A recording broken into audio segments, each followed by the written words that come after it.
Lorsque le Coran nous dit qu'il est facile pour Dieu de ramener l'homme à la vie après sa mort, l'empreinte digitale de l'homme est particulièrement mentionnée.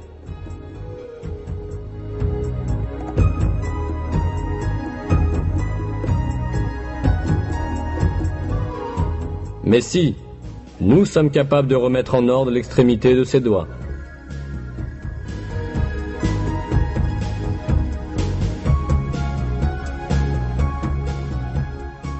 Cette allusion aux empreintes digitales a une importance particulière. En effet, chaque individu a des empreintes digitales qui lui sont propres. Chaque personne qui vit ou qui a jamais vécu dans ce monde possède des empreintes digitales uniques.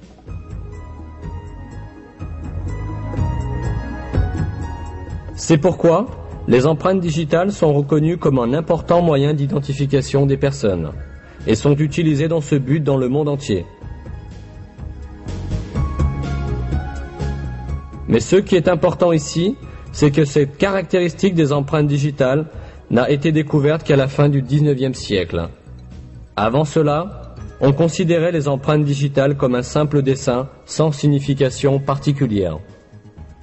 Cependant, dans le Coran, Dieu souligne l'importance de l'extrémité des doigts, qui n'attirait l'attention de personne à l'époque.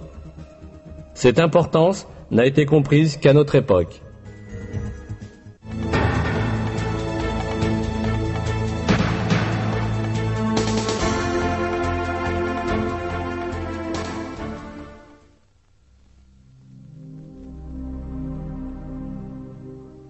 Nous avons un autre aspect important des informations mentionnées dans les versets du Coran, dans les étapes du développement d'un être humain dans l'utérus de la mère. Les versets indiquent que dans l'utérus de la mère, ce sont d'abord les os qui se développent, puis que les muscles se forment et enveloppent ces os. Ensuite, nous en avons fait une goutte de semence dans un réceptacle sûr. Puis, nous avons créé de la goutte de semence une adhérence. Puis, nous avons créé de l'adhérence un morceau mâché. Puis nous avons créé du morceau mâché des os, puis nous avons revêtu les os de chair. Ensuite, nous en avons produit un autre être. Béni soit Dieu, le meilleur des créateurs. L'embryologie est une discipline scientifique qui étudie le développement de l'embryon dans l'utérus de la mère. Jusqu'à très récemment, les embryologues pensaient que les os et les muscles de l'embryon se développaient en même temps. Pour cette raison, il y a longtemps eu des gens qui prétendaient que ces versets étaient en contradiction avec la science. Mais des recherches microscopiques plus poussées, effectuées grâce au progrès technologique, ont établi que la révélation coranique est littéralement correcte. Ces examens, au niveau microscopique, ont montré que le développement à l'intérieur de l'utérus maternel se fait exactement de la manière décrite dans le verset.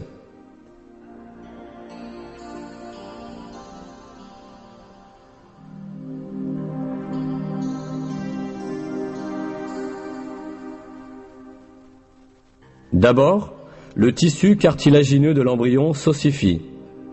Puis, les cellules musculaires qui sont sélectionnées dans le tissu, entourant les os, s'assemblent et enveloppent ces os. Cet événement est décrit dans une publication scientifique en ces termes.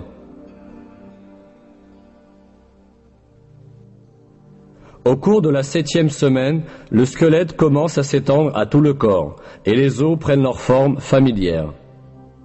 À la fin de la 7e semaine et au cours de la 8e, les muscles prennent leur position autour de la forme des os.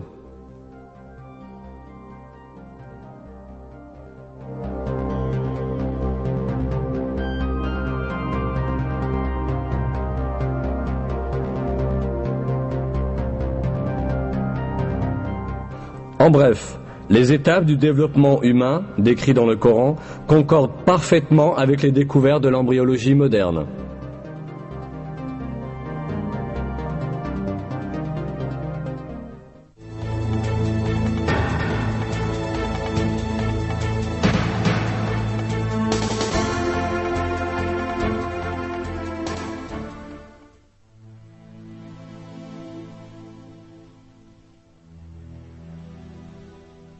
Il est dit dans le Coran que l'homme est créé en 3 étapes dans l'utérus maternel.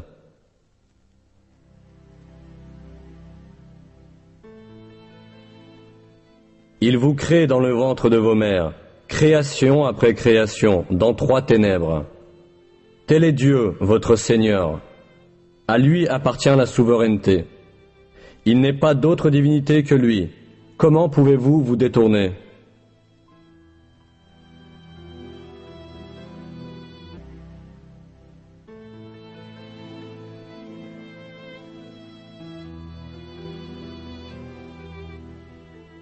Comme on peut le comprendre, ce verset indique que l'être humain est créé dans le ventre de sa mère en 3 étapes distinctes.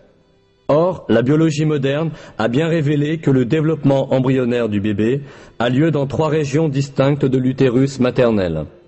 Aujourd'hui, dans les manuels d'embryologie, étudiés dans les facultés de médecine, ce sujet est considéré comme une connaissance fondamentale. Par exemple, dans Éléments d'embryologie humaine, un texte de référence fondamental dans le domaine de l'embryologie, ce fait est exprimé ainsi. La vie dans l'utérus connaît 3 étapes. Pré-embryonnaire, les premières 2 semaines et demie, embryonnaire jusqu'à la fin de la 8e semaine, et fœtale de la 8e semaine à l'accouchement.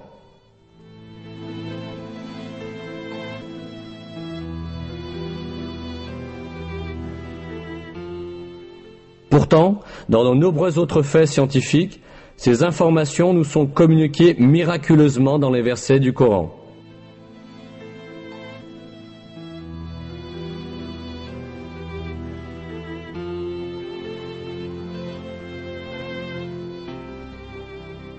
Le fait que des renseignements si détaillés et si exacts aient été donnés dans le Coran, à une époque où les gens n'avaient que des connaissances réduites des questions médicales, prouve clairement que le Coran n'est pas une parole humaine, mais la parole de Dieu.